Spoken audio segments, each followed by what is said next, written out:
In today's video, it began with a prison cell, a handful of burner phones, and a man who ran Europe's dodgiest import business from behind bars without anyone noticing. By the time Sussex police and their partners stepped in, the gang's £24.5 million gamble had unravelled into one of the biggest takedowns the county has ever seen. This is Curios&Spiritual. No deep dives, because this lot took the ferry. We take a look at the case, the police investigation, and the trial.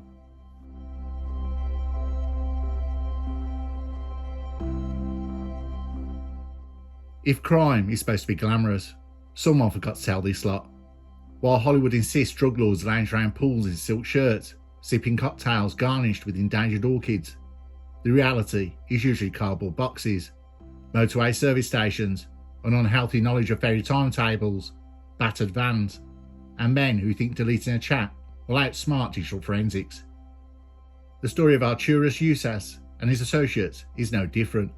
If anything, it's a perfect example how modern organised crime can be both frighteningly effective and unintentionally insane. This one begins with a cast of characters who thought they'd reinvent the wheel, only to get the tyres slashed on a lay-by in Maresfield.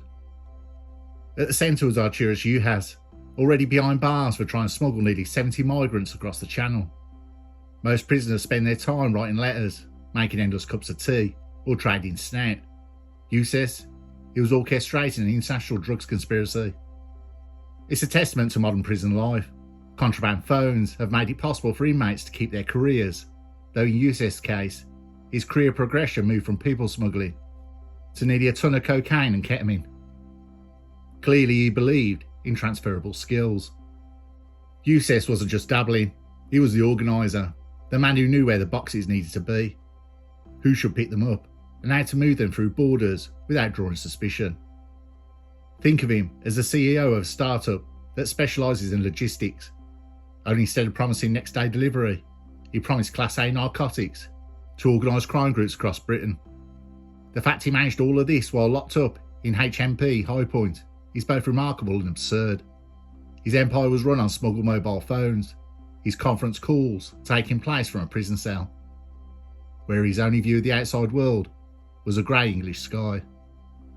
His crew was a mixture of criminal veterans and willing drivers, each slotting into the machinery of their own particular quirks.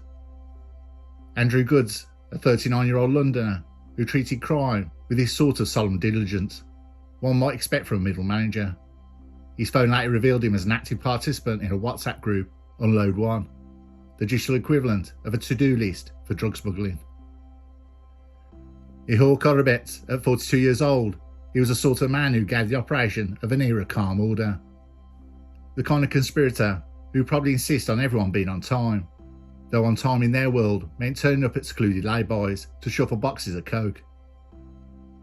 Russell King, at 63 years old, was the eldest statesman of the group. In another life, King could have been enjoying a gentle retirement in Essex, complaining about roadworks or tending to allotment. Instead, he was travelling to France, loading 30 boxes of narcotics into a lorry and messaging his prison boss about timetables. Some pensioners collect stamps, King imported coke. Oh well, each their own. Charlotte Moore, 32 years old, and Stephen Norris, 36 years old, both from Hull, took on their roles of courier and passenger in a Ford Transit Connect. Nothing suspicious about that. Britain's run on white vans. If anything, the mundane was a disguise, the irony being that their deliveries were worth millions, rather than the usual packages of plumbing supplies. Abdul Sarabi, 53 years old, piloted a Vauxhall Combo. It was hardly a glamorous assignment, but glamour isn't the point in smuggling. The point is to get from A to B without anyone looking too closely. Unfortunately for them, every plan looked seamless, until reality intervenes. And then there were the lorry drivers, the unsung workhorses of these operations, men like Pavel Budsko, who carried tons of substances hidden in cardboard boxes across Europe. It was Budsko who brought in the infamous load of July 2023, rolling off the ferry into New Haven port with all the nonchalance of a man who could just have been hauling washing machines. On another run, there was Kirill Lapsu, whose DNA later betrayed his involvement. You might imagine them nervously sweating at border checks. Many lorry drivers used by these groups carried on as if it was another consignment. That's part of the illusion. Keep it boring, keep it normal, keep it moving. The mythology was almost admirable in its attention to detail.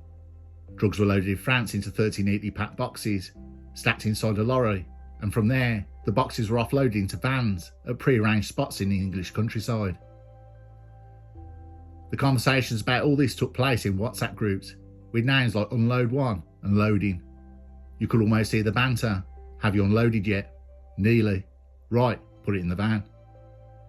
Their digital paper trail looked less like a criminal enterprise and more like the planning of an amateur removals company. Yet the ambition was staggering. On the 26th of July 2023 alone, their haul was estimated at 24.5 million in street value, 70 kilograms of coke and 632 kilograms of ketamine. This is not dabbling, that's running a narcotic superhighway. Eustace and his men weren't merely suppliers, they were offering a service to other organised crime groups. A sort of criminal delivery company. It's capitalism, with fewer invoices and more border control headaches. One almost had to admire the scale. Coordinating drivers, lorry arrivals and box transfers isn't simple. Legitimate businesses struggle to keep couriers on schedule, yet here we have a prisoner ensuring his product moved across borders and counties like clockwork. If you stripped away how illegal it was, you'd call it impressive. Of course, cracks were visible from the start. The WhatsApp names alone betrayed their casual carelessness.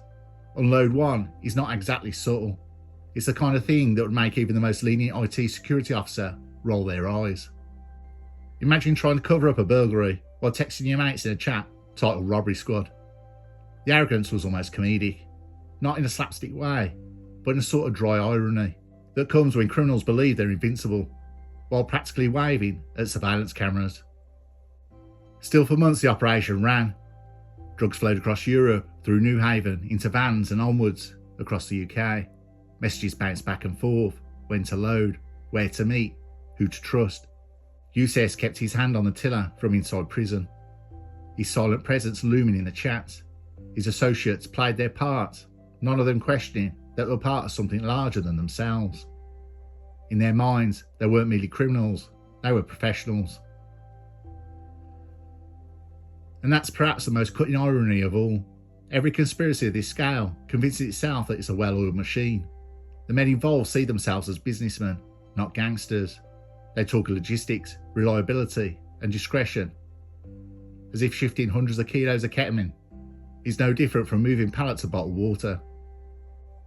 For now, in the summer of 2023, they're still in the planning and execution stages. No alarms, no flashing lights, no handcuffs. Just a group of men convinced they were smarter than everyone else, running a multi-million-pound business from a Suffolk prison cell. And the truth is, for a while they were. That's what makes their story not only serious, but tinged with dry humour. It's a highest-level plan, executed with the subtlety of a fireworks display, doomed by the same arrogance that first made it possible.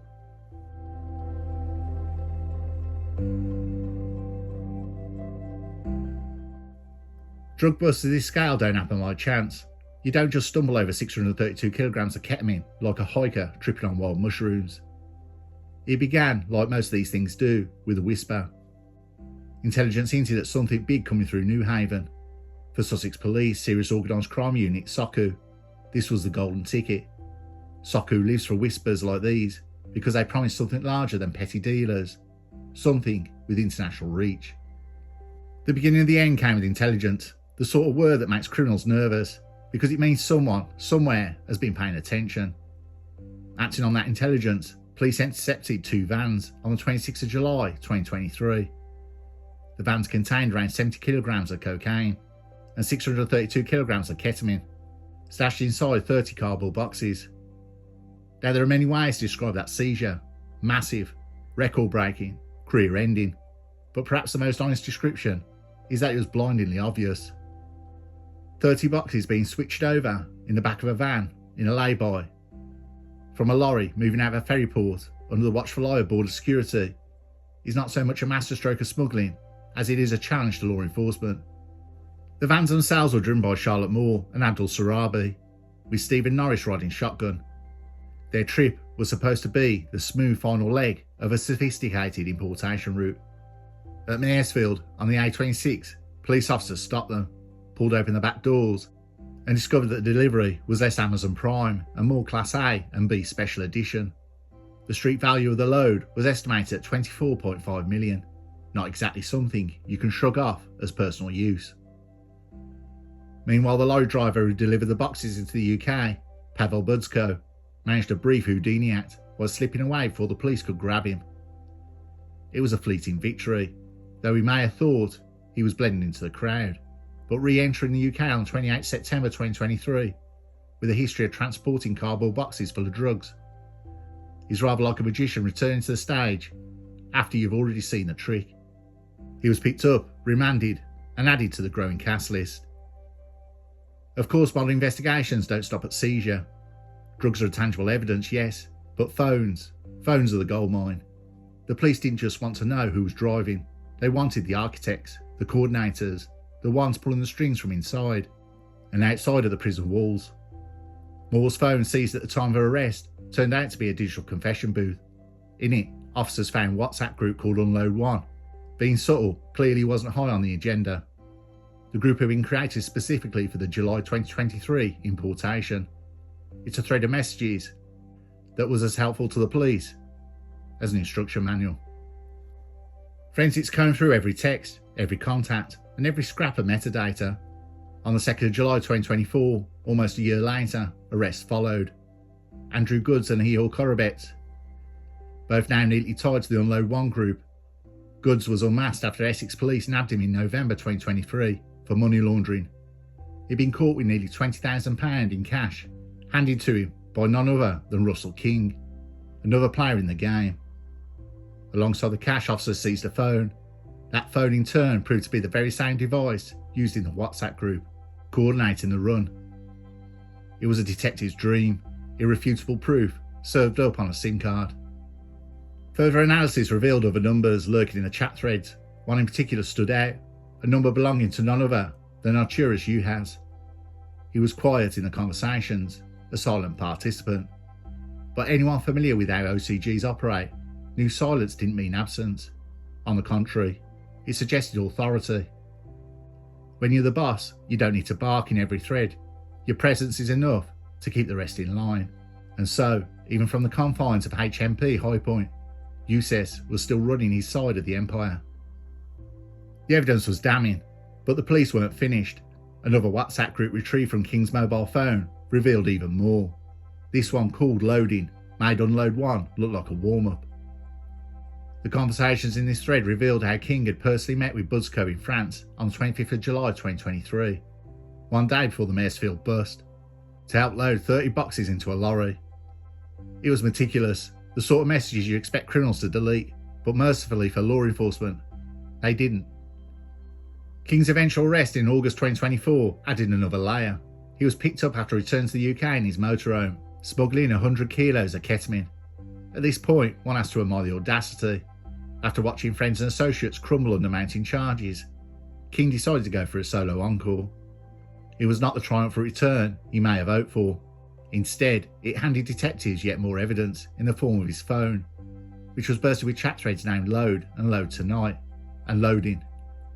If creativity is the hallmark of great leadership, then silly named WhatsApp groups may be the hallmark of great police evidence. Behind the scenes, Sussex Police's Serious Organised Crime Unit worked hand in glove with the Yorkshire and Humber Regional Organised Crime Unit and the National Crime Agency. It was a nationwide effort, patient and coordinated. For every van seized, there was a line of communication traced.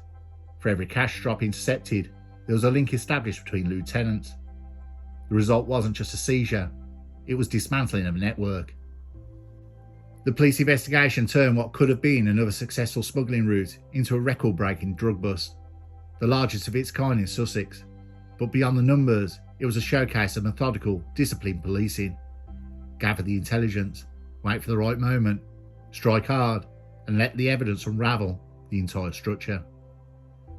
For Uhas and his men, the planning may have felt like a triumph of organisation. For the police, it was simply a waiting game.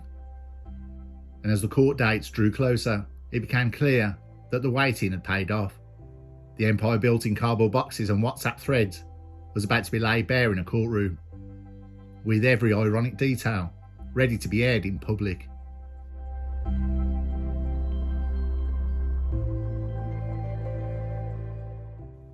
At Lewes Crown Court, the prosecution's case was straightforward.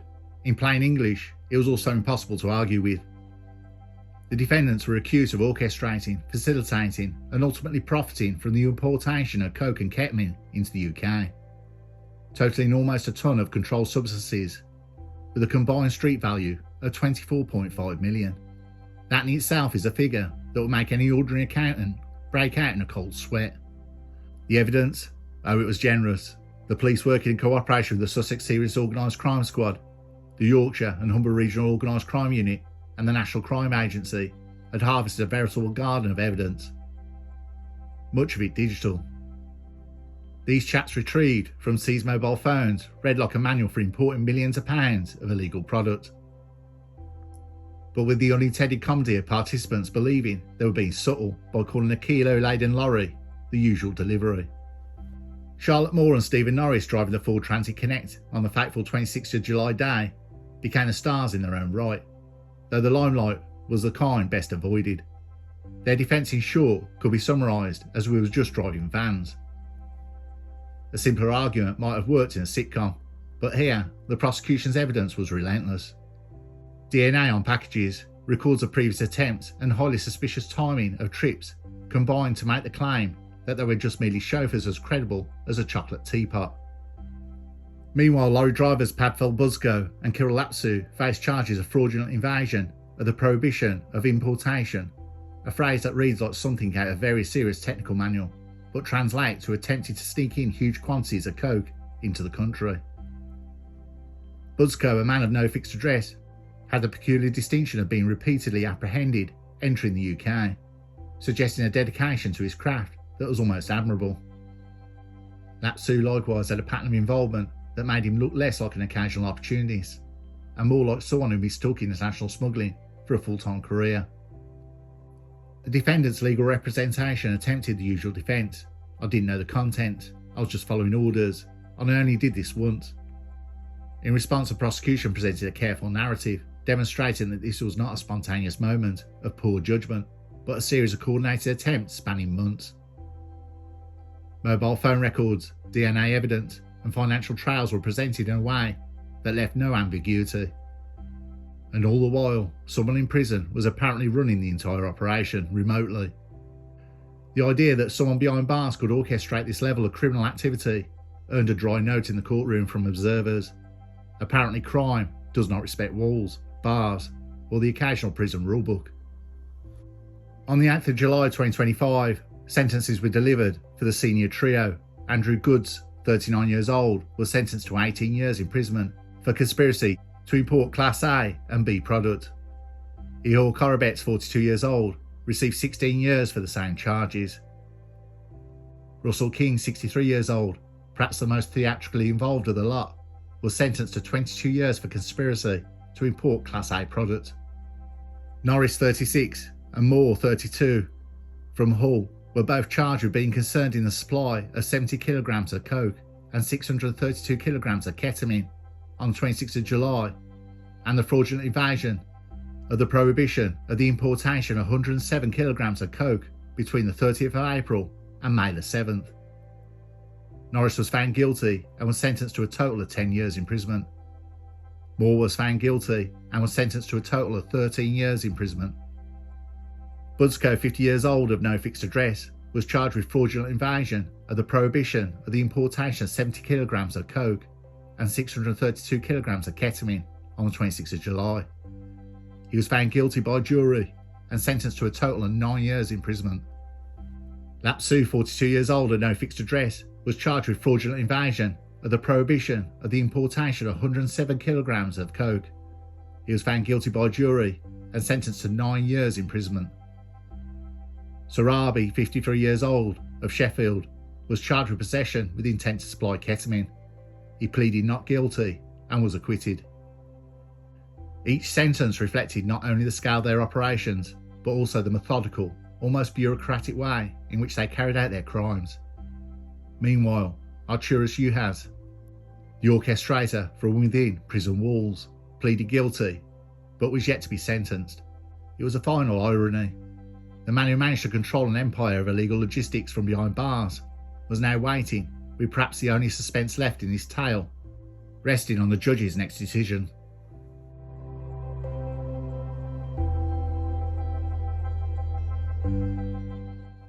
The numbers made headlines, a street value of £24.5 million.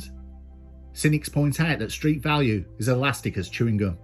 It depends on purity, cutting agents, and demand. But for police, numbers are storytelling devices. They transform cardboard boxes into moral panic, reassuring the public that this was a serious blow against organised crime. And organised crime, as we've seen, is a lot like building a house of cards by an open window. No matter how meticulous the planning, the moment a slight breeze or a fart from a passing bird, it comes crashing down. At the end of the day, the public see the headlines and the convictions, the criminals see their freedom evaporate, and somewhere in between, we are left to marvel at the combination of ambition and arrogance, and small but fatal errors that transformed a multi-million-pound empire into a cautionary tale, which continues to remind everyone that crime, no matter how cleverly disguised, rarely pays. If there is something to take away, it's simple. The higher you aim in the criminal hierarchy, the harder the fall. And when your empire relies on mobile phones, badly named WhatsApp groups, and borrowed vans, the fall is not just hard, it's spectacular.